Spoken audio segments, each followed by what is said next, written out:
Democracy government of the people, by the people, for the people. কে বলেছিলেন এই সংজ্ঞাটা? আমেরিকার 16তম প্রেসিডেন্ট আব্রাহাম লিঙ্কন, একজন মুচির ছেলে। সেই গণতন্ত্রের কি আছে? আপনি নিশ্চয়ই বলতে পারেন আমি কম বেশি শিক্ষিত।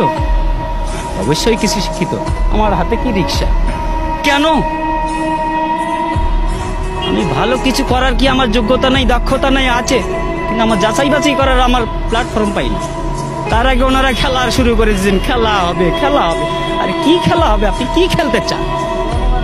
কি খেলতে চান? আমরা তো এই দেশের জনগণ, সাধারণ মানুষ।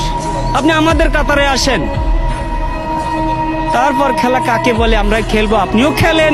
দেশ স্বাধীন হয়েছে, এই স্বাধীনতার দলিলটা কার কাছে আছে? দলিলটা কার কাছে আছে? ওই বলেছিলেন না, ভুট্টো সাহেব বলেছিলেন, যাও তোমার দিল্লির পূর্বদের কাছে যাও। সেই দিল্লির